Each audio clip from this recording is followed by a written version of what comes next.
She stood at my front door like she owned the place. Chin lifted, clipboard clutched, sunglasses resting halfway down her nose. That was the thing about Karen. Well, that's not her real name, but you know the type. She didn't knock.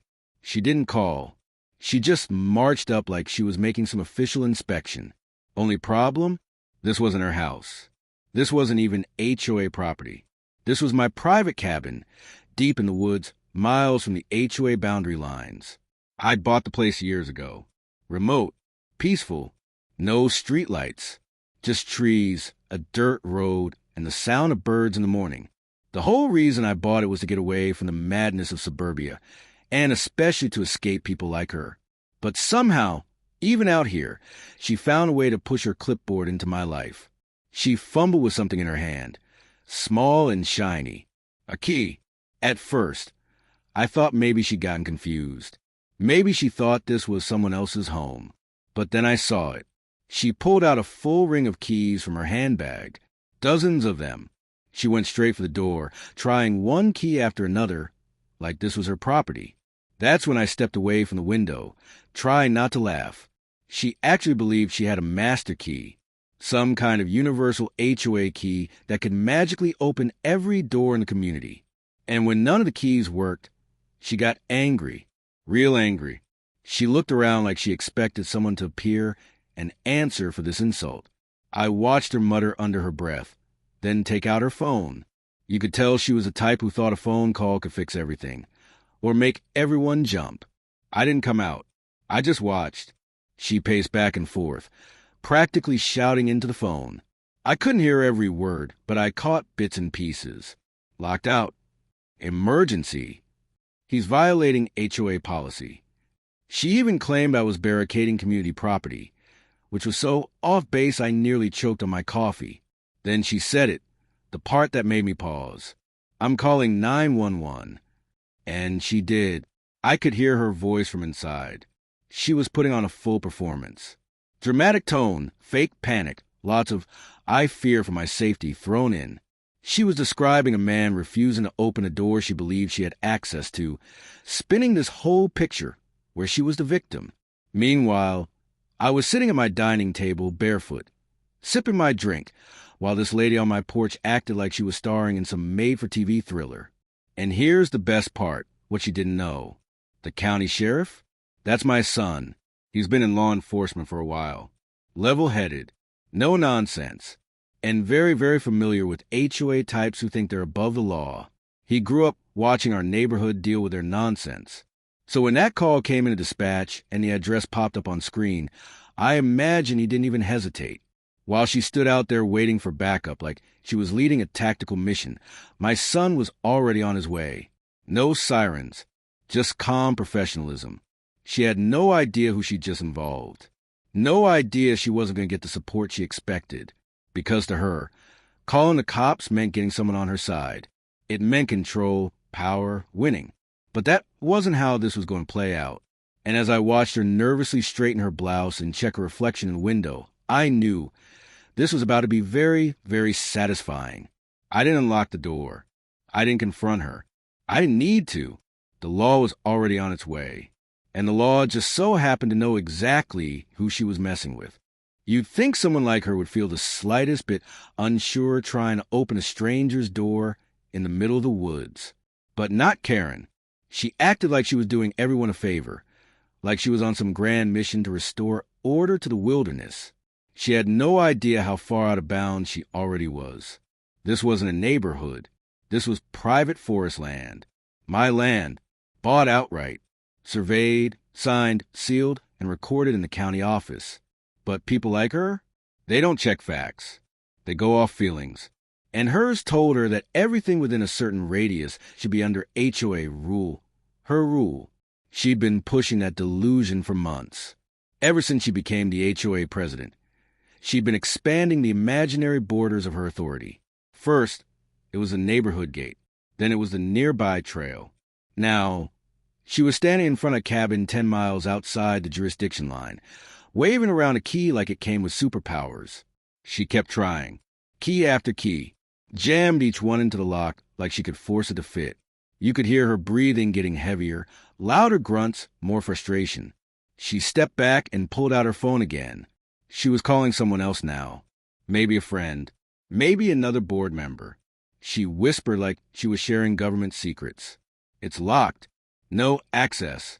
"I think he's inside," she said. Her voice had that sharp, clipped tone, the kind you hear in complaints to a manager. You could tell she was gearing up for round two, and not with keys this time. She turned back to the door, knocked twice with the back of her knuckles, and shouted, "You need to open up. This property is listed under community interest. You're not allowed to restrict access." I just sat there in my cabin, shaking my head. What she was saying made absolutely no sense. Community interest? That term didn't apply here. This wasn't a park. It wasn't shared space. She just made it up, probably after spending 5 minutes on a half-read article about property codes and interpreting it her own way. Then I saw her pull out a little notebook and start writing. She walked to the side of the cabin, jotting things down. I watched her inspect the windows, the porch, even the pile of what I stacked out front last weekend. She acted like she was issuing violations, like this was some official citation process. I bet she even had carbon paper in that pad. That was when I realized she truly believed this was under her control, not just hoped, not just wished. She genuinely believed her HOA badge and a ring of copied keys gave her authority over my land. That kind of delusion wasn't new to me, but it never stopped being wild to witness in real life. About 10 minutes later, I heard it, the soft rumble of tires on gravel. It wasn't fast. No sirens. Just steady. Karen must have heard it too, because she turned toward the sound like her cavalry had finally arrived. She smoothed her blouse again, patted her hair, then stood with her arms folded, proud and ready to press charges against, well, me. But when the patrol vehicle pulled into the clearing and the driver's side door opened, her expression cracked just a little, just a flicker of confusion. Then she saw the badge and straightened her back, ready for backup. She had no clue who was stepping out. And me? I knew exactly who it was. My son climbed out, calm and collected, same way he always is. Karen didn't recognize him at first. She started waving him over, pointing at the cabin like it was some crime scene.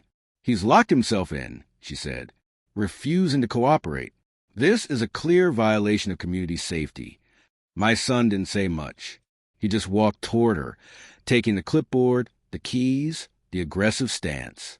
He looked over at the door, then over at me through the window, gave me a small nod. He'd seen enough already. Karen, still not catching on, turned the drama up a notch. He's got something to hide. Probably unregistered modifications. Fire risk, too. This structure wasn't even approved by... That's when my son cut her off. "Ma'am," he said, "this property isn't under any HOA authority. And that man, he's a legal owner." And that was the moment the color drained from her face. She blinked. Once. Twice. Like her brain was rebooting. You could almost hear the sound of glass shattering behind her eyes as reality started settling in. This wasn't a misunderstanding. This wasn't negotiation. This was her running full speed into a wall she never saw coming. "No, that can't be right," she said, her voice trembling between fake confidence and real panic. "This entire area falls under community jurisdiction. I have the map at home. It was shared during the last HOA board meeting. My son didn't even flinch. He'd dealt with louder, messier, and meaner. He'd been trained to handle aggressive behavior without getting drawn into it. He calmly pulled out a small binder from his patrol SUV, opened it up, and flipped to a tab page. "This parcel was purchased privately 12 years ago," he said, reading aloud. "It sits on land zoned for agricultural and private residential use. It does not fall within the HOA's legal perimeter, nor does the HOA have any right to monitor, inspect, or issue violations here." She stared at the folder like it was written in another language. "Who gave you that information?" she snapped. "Because we were told something completely different during a planning review." My son raised an eyebrow. "Ma'am, I work with the county assessor's office. I pulled these records myself. This land has never been part of your HOA. Ever. That should have been the end of it. Any reasonable person would have backed off, apologized, maybe made up a story about a simple mistake, and left quietly. But Karen? No. Karen doubled down. So, you're telling me I'm just supposed to let someone build unregulated structures without oversight? He could have illegal power lines running, septic violations, or unapproved fencing. He has permits, my son replied flatly. All up to code. And frankly, none of it's your business. She clutched her clipboard tighter. It was her last shield. You could tell she wanted to throw it down and scream, but she was still clinging to the performance, still pretending she was some kind of savior trying to protect the community from evil forces. Evil forces like a retired guy minding his own business in the woods. Then, like clockwork, she tried to flip the script. Fine, she said. Then I'm filing a harassment claim. He watched me, refused to open the door, made me feel unsafe. This is borderline threatening behavior. My son didn't blink. You try to enter his home without permission. That's attempted trespassing. You're lucky he didn't call the sheriff's department himself. I did call the sheriff's department, she shouted, realizing mid-sentence how ironic that sounded now. He waited for her to finish digging her own hole. You called to report a non-existent emergency on land that's not under your authority, he said calmly. You misused emergency services. That alone could get you a fine. That's when it finally hit her. You could see her shoulders drop an inch. The fake concern vanished. She wasn't the enforcer anymore. She was the one being questioned. Her eyes darted back to her car, like she was thinking about making a quick exit. But she didn't move. Pride kept her standing there. She stared at the cabin like it had betrayed her, like the wooden walls had suddenly turned on her and exposed a whole lie she'd built around herself. I opened the door then. Just a crack. Enough for her to see me. I didn't speak. Didn't smirk. Just looked her dead in the eye. She couldn't meet my gaze. My son turned slightly toward me and nodded. A silent message. She's done. And she was. She muttered something under her breath, turned on her heel, and stormed toward her car. Keys jingled. Clipboard hugged her chest like a wounded animal. She slammed the door, fired up the ignition, and backed down the dirt road without another word. Even then, she didn't apologize, didn't admit fault, just drove away like she'd been wronged, like she'd been the victim in a world that refused to play by her rules. But me? I just stood there on my porch, taking it all in, no shouting, no arguing, just a sweet, peaceful silence of being left alone, finally and completely. I thought that would be the end of it. You'd think after getting corrected by a sheriff, the asterisk sheriff, she'd crawl back to her HOA nest and keep her distance. But people like Karen don't back down. They retreat just long enough to come back louder, with more paperwork and a new sense of fake confidence. And sure enough, just 3 days later, she returned. No keys this time. No clipboard. Just a thick yellow envelope and a smug grin that said, "You're going to regret embarrassing me." She didn't even come all the way up the path. Just stood at the edge of my property like she was allergic to boundaries. She waved the envelope at me like it was a golden ticket. "You've been served," she shouted, like she was in a courtroom drama. I didn't move. I just stood behind the screen door, arms crossed, waiting for whatever new nonsense she'd cooked up. She dropped the envelope right at the gate and spun around without another word. Just like that. She wanted me to chase her down, to argue, to give her something to report. I didn't. I just waited until she was out of sight, then walked over and picked it up. The first page had big, bold letters. Notice of community violation and fine. /$2, 500. Now I laughed. Out loud. This woman actually fined me for non-compliance with HOA cooperation standards. Not a real code. Not even a thing. She just made it up and slapped a price tag on it. The rest of the packet was even better. She accused me of endangering public safety, blocking community inspections, and undermining HOA leadership. And yet, tucked all the way at the bottom was a gem, a line that read, "This document is not legally enforceable without property inclusion within the HOA boundary." She included her own fine print, the one sentence that completely destroyed her whole point. It was like watching someone build a sandcastle with dynamite at the base and being surprised when it all collapsed. Still, I knew I had to respond, not to her, but to the right people. I drove into town that afternoon and paid a visit to the county records office. I wanted a certified copy of my land deed and zoning map, not because I needed proof, but because I knew she'd try again. She wasn't done making noise. These types never are. The clerk helping me gave me a curious look. "You again?" he asked. "That HOA lady's been calling about your property all week." I just nodded. "Yeah, she thinks she's running a kingdom." He chuckled.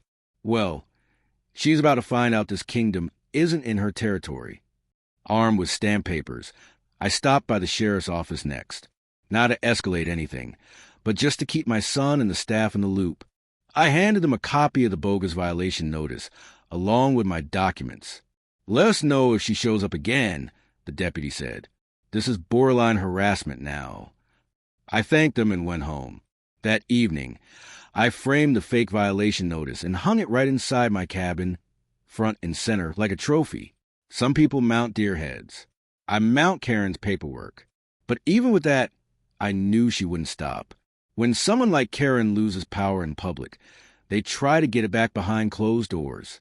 She'd already embarrassed herself in front of my son. Now she'd try the back channels, letters, rumors, maybe even try to rally the other HOA members against me, despite the fact that my property wasn't part of their world.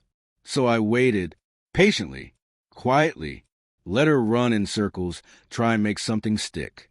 And while she was busy doing that, I made sure every legal document I had was copied, filed, and ready for whatever she threw next. Because at the end of the day, it wasn't about the land or the cabin or even the HOA. It was about control. Karen needed to feel powerful. And the fact that she couldn't control me, that was driving her mad. The more she pushed, the more obvious it became. This wasn't about community standards. It wasn't about rules or safety or any of that. It was about her ego. And the moment someone like Karen feels their grip slipping, that's when things really start to unravel. It started subtly after that. Little things. First, a faded community warning sign appeared just outside the trail that leads to my cabin. It wasn't even official, just a laminated sheet stapled to a post. It warned about unauthorized activities and dangerous wildlife beyond the point. Of course, that trail wasn't on HOA land. It was public. But someone, I wonder who, was trying to scare people off. Probably to make it look like I was attracting trouble or to suggest I was putting others in danger. Then came the emails. Not to me. Karen never contacted me directly again, but to neighbors, nearby landowners, and people on the HOA board. She wrote things like unpermitted structure raising concerns. And we've received anonymous complaints about loud tools and illegal upgrades. All of it fake. I hadn't touched the cabin exterior in a year. But Karen didn't need the truth, just enough confusion to stir the pot. That's what people like her thrive on. If they can't win by force, they try to win by sowing doubt. I even heard she was telling folks I had hidden tenants in the cabin. Hidden tenants. At a place built for one, deep in the woods, with one bathroom and barely enough power to run a coffee maker and a fan. But she kept repeating it, hoping it would catch fire. That's the thing about rumors. They don't need legs, just a voice willing to shout loud enough. I stayed quiet, on purpose. I wasn't going to play her game. I wasn't going to write rebuttal emails or make angry calls to HOA board members. I'd already shown the legal documents. My son had already laid down the facts. Karen could run her mouth all day, but facts don't change. Still, I knew this was leading to something bigger. Karen wasn't just trying to annoy me. She was laying a trap, testing how far she could push without crossing a line. But that's the thing with lines. People like her always cross them eventually. And she did. One morning, just before sunrise, I heard the sound of tires on the trail. Not gravel crackling. Not a slow roll. Fast. Aggressive. Like someone didn't care if they tore up the path or not. I looked out the window, and sure enough, there she was, Karen, in her oversized SUV, pulling up right past a private road sign like it wasn't even there. She had someone in the passenger seat, a man in a suit, carrying a tablet. Probably one of her HOA board buddies or someone she convinced was a lawyer. She got out, not looking around this time, just heading straight for the front porch. I didn't move. She walked right up to my door and started taking photos of the siding, the windows, the gutter line. Then the man joined in, recording something on his tablet, murmuring to her. She pointed and gestured like she was giving a guided tour. Then she did something that crossed the line completely.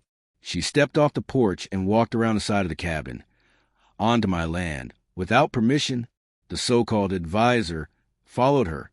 They walked past my tool shed, then circled the back patio like they had a search warrant. I had seen enough. I stepped outside calmly and said, "This is private property. You're trespassing." Karen jumped a little, but she masked it fast with that smug smile. "We're here under inspection notice. HOA code allows an exterior visual survey when complaints are filed." "That's cute," I said, "but I don't live under your HOA. Never have. Never will. You're not inspecting anything." She opened her mouth to respond, but then she saw it, my phone, already recording, audio and video. I continued, "You're trespassing. I have video proof. You've already received legal notice. Leave now."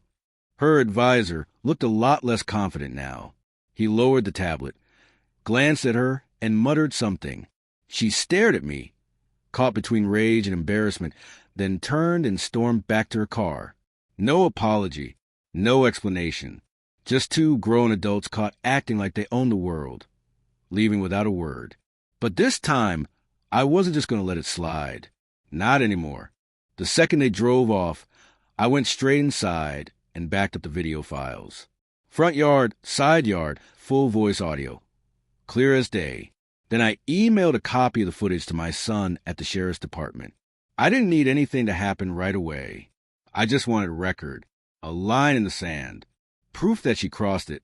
Again, by noon, he called me back.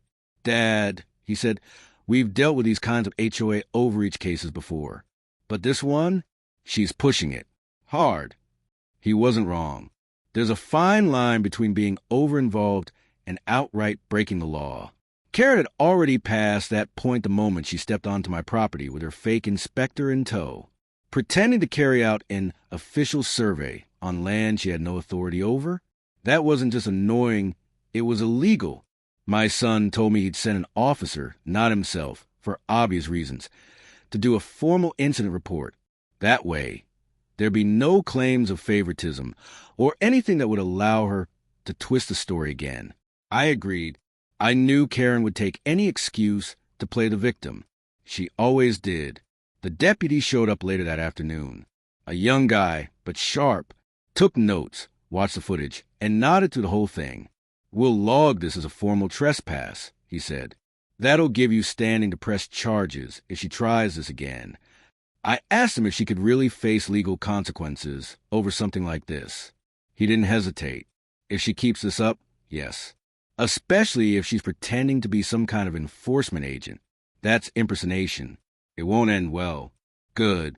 I was tired of playing nice. The next day, I made some moves of my own. I didn't blast her online. I didn't tell the neighbors. I didn't even call the HOA. I did something better. I hired a land use attorney. Not because I needed one yet, but because it was time she saw I wasn't bluffing. And when that envelope landed in her mailbox, certified, signature required, you can bet it rattled her just as much as hers had tried to rattle me. According to the attorney, I was well within my rights to pursue not just a restraining order, but a cease and desist. She'd violated property lines. She'd issued false claims under fake legal authority. She'd used community resources to slander and harass a private citizen, all of it backed by photos, video, and sheriff reports. But I wasn't trying to sue her, not yet, anyway. What I really wanted was to make her stop, to remind her that power has limits, even for self-proclaimed queens of the cul-de-sac. The following week was quiet. Too quiet. No Karen. No SUVs. No shady inspectors. Just birds, trees, and peace like it used to be. But I knew her. She wasn't gone. She was regrouping. And sure enough, the silence broke with a letter. This time, not from her directly, but from the HOA's legal representative. It was vague and careful, dancing around legal terms like concern and community well-being. But the message was clear. They were standing behind Karen, or at least pretending to. Maybe they didn't know the full story. Maybe she'd twisted it so badly they thought I was a problem, that I was some angry recluse making noise for no reason. I sent them a copy of the sheriff's report. I attached the video. I included copies of the zoning maps and the cease and desist warning. I wrote one sentence in my reply. If this continues, we escalate. That was it. No emotion, no rant, just facts. Karen had counted on fear. She thought she could bully me into submission with her clipboard and phony titles. But people like her always forget something important. Some of us have more patience than they do ego, and I was willing to wait her out for as long as it took. She wanted a battle of control. I gave her a war of silence, truth, and legal boundaries. And something told me, for the first time in a long while, she didn't quite know what to do next. The days rolled by, and the usual Karen chaos gave way to something else. Uncertainty. She wasn't knocking on my door, wasn't filing fake violations. No more concerned citizen calls about the cabin. But that didn't mean she was done. Karen wasn't the type to quit. She was the type to change her approach, switch tactics, and come at you sideways when the front door's locked. I knew that silence wasn't peace. It was preparation. Then came the community meeting. Not just any meeting. This one was special. Karen made sure to advertise it everywhere. Printed flyers on mailboxes. Emails with big red letters. Asterisk, Emergency HOA Assembly, discussion of external threats to community safety. Asterisk, no names were mentioned, but everyone knew what, or rather, who, it was about. I didn't plan on attending. I wasn't part of the little club, and I had no intention of being dragged into a circus where I didn't even have a seat at the table. But my neighbor George did go. He's one of the few HOA members with common sense. Retired Navy guy, sharp as a tack, and not the type to fall for drama. He called me the next morning, his voice still half laughing. You should have seen her, he said. Had a whole slideshow about zoning threats. Started talking about non-compliant wilderness occupants. I swear, I almost choked on my coffee. Wilderness occupants? I repeated. That's what she called you, he said. Try to frame you like some squatter on illegal land. But the best part? The room didn't bite. That caught my attention. Really? I asked. Yeah, some folks were confused. Others were tired. And a few were just plain over it. One lady raised her hand and asked why the HOA was wasting time on property outside its borders. Karen froze. She didn't have a comeback for that one. That was the shift I'd been waiting for. You see, people like Karen survive by illusion. They wrap themselves in a cloak of authority, assume the title of president, and expect people to fall in line. But once the curtain lifts and folks see the wires and cardboard holding it all together, that power starts to fade. That's exactly what was happening. The more she pushed, the more people questioned why she was so obsessed with something that had nothing to do with them. Still, I didn't celebrate. Not yet, because Karen wasn't about to let go that easily. And I was right. Later that week, I got a visit, but not from Karen. It was from the county inspector. Now this guy was official. County badge, clipboard, tablet, the real deal.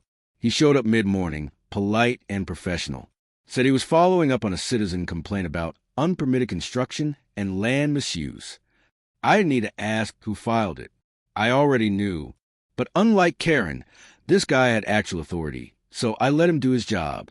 I handed over the permits, the site plans, the zoning documents, everything stamped, signed, filed, and approved years ago.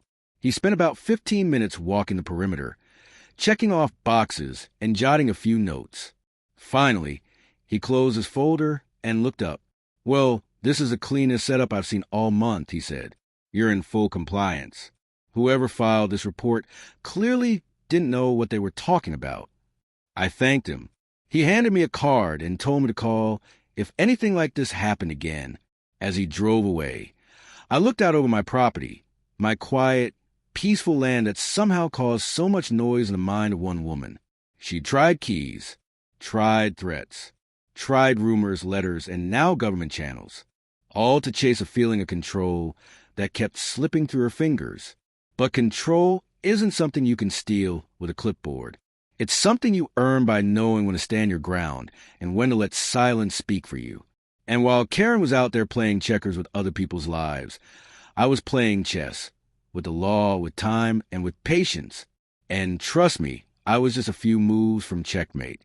A few days after the county inspector cleared me, things got weirdly quiet again.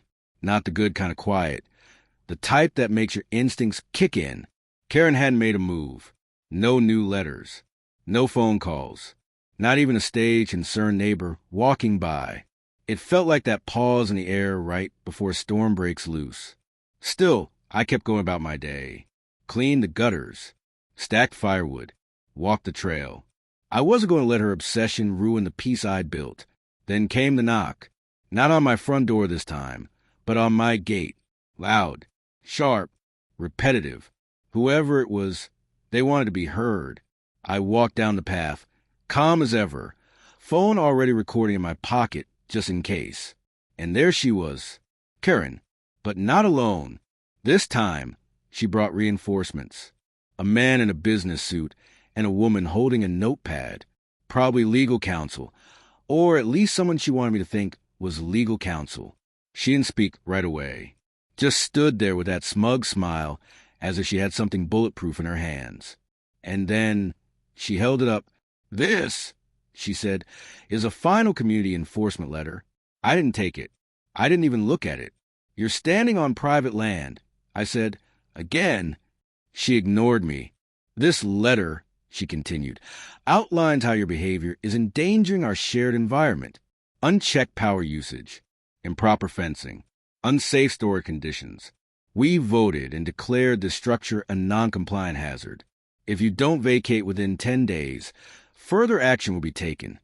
I smiled, not because I found it funny, but because at this point, her desperation was on full display. And nothing rattles a control freak more than someone who doesn't flinch. I leaned on the fence post. "Did you bring your board's vote minutes?" I asked, "Or just more fake papers?" She bristled. The lawyer-looking guy cut in. "Mister," he began, "the HOA has a right to—" "Stop," I said, raising my hand. "We've been through this. My land isn't under HOA jurisdiction. It never was. You were told that by law enforcement, by the county, and you're still here." He hesitated. "Regardless, if the community deems the property as unsafe." "Let me stop you right there," I interrupted. "You can deem a rainbow as a health hazard. That doesn't make it legally binding. And unless you brought a court order, which I know you didn't, this conversation is over." Karen's smile vanished. The woman with the notepad scribbled something quickly. They turned to walk away. But I wasn't done. "Actually," I said, "while you're here, let me give you something." I pulled a sealed envelope from the mailbox next to the gate. My attorney had prepared it days ago. Cease and desist, second notice. Detailed. Legal. With copies sent to the county and the sheriff's department. I held it out over the gate. Karen didn't take it. "Suit yourself," I said, placing it on top of the gatepost. "Consider yourself served." Her team glanced at each other. Then they left.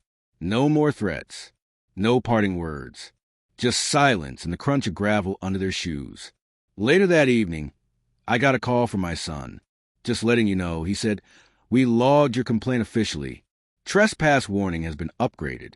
If they come back again, it won't be a conversation. It'll be charges." That was all I needed to hear.